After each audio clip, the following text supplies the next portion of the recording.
Sobat Kairos yang dikasihi Tuhan Yesus Kristus, kita bertemu kembali untuk mendengarkan firman Tuhan hari ini yang diambil dari Injil Lukas 15 ayat 7. Begini firman Tuhan.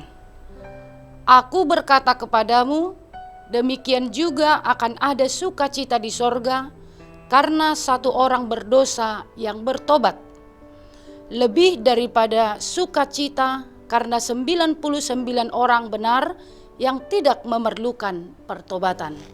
Demikian firman Tuhan.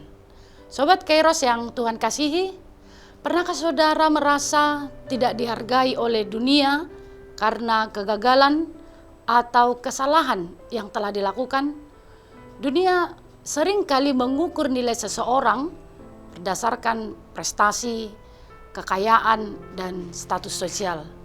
Akan tetapi Tuhan melihat dengan cara yang berbeda. Justru ketika umatnya tersesat dan gagal, Tuhan mencari mereka dengan kasih yang luar biasa. Bagi Tuhan, satu orang yang kembali kepadanya lebih berharga daripada 99 orang yang merasa tidak memerlukan pertobatan. Inilah prinsip kerajaan Allah yang menentang pola pikir dunia tentang kasih karunia dan pemulihan. Dalam Lukas 15, Yesus menceritakan perumpamaan tentang domba yang hilang sebagai tanggapan terhadap kritikan orang Farisi dan ahli Taurat yang mempertanyakan pergaulannya dengan pemungut cukai dan orang berdosa. Mereka lebih mementingkan kemurnian hukum daripada belas kasih.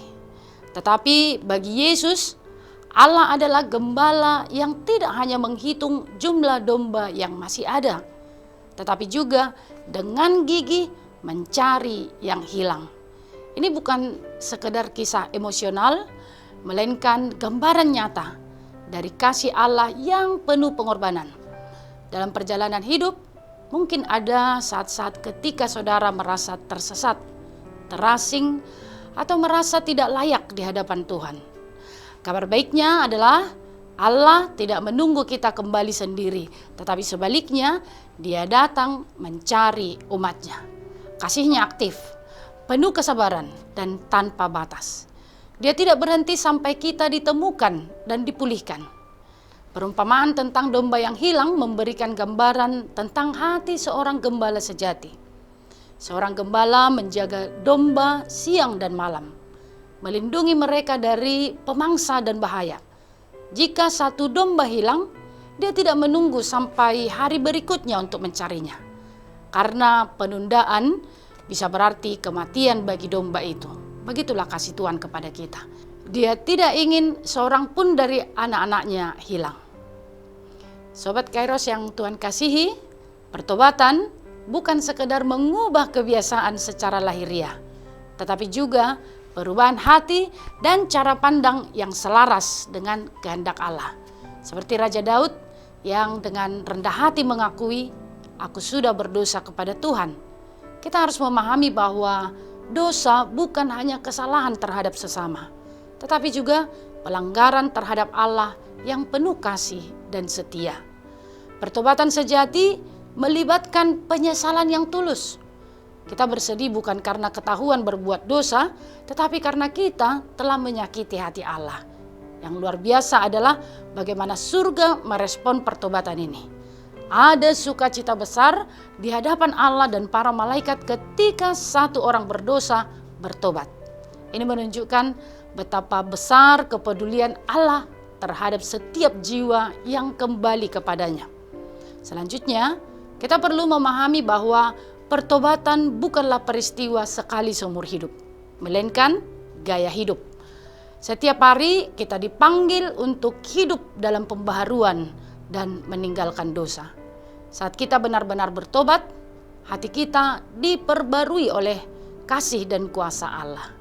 Dari orang yang hidup dalam dosa, kita diubah menjadi anak yang diterima dan dikasihi olehnya. Transformasi ini adalah bukti nyata dari karya besar Tuhan dalam hidup kita.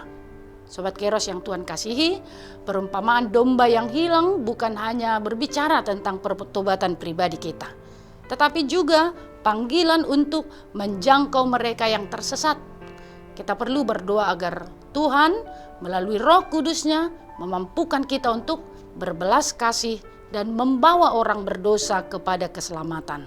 Seperti gembala yang meninggalkan 99 domba demi mencari satu yang hilang. Kita juga dipanggil untuk peduli terhadap mereka yang belum mengenal Kristus. Jika Allah begitu menghargai pertobatan satu orang berdosa hingga ada sukacita besar di sorga, bukankah kita juga seharusnya memiliki hati yang sama? Marilah kita menjadi perpanjangan tangan Tuhan, menjangkau mereka yang membutuhkan pertobatan, sambil terus memeriksa hati kita sendiri.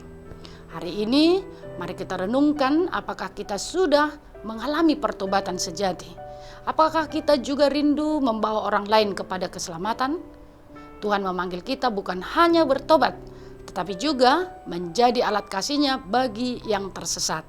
Mari kita sambut panggilan ini dengan sukacita, karena setiap pertobatan adalah alasan bagi surga untuk bersukacita. Amin. Selamat beraktivitas. Tuhan Yesus memberkati. Shalom.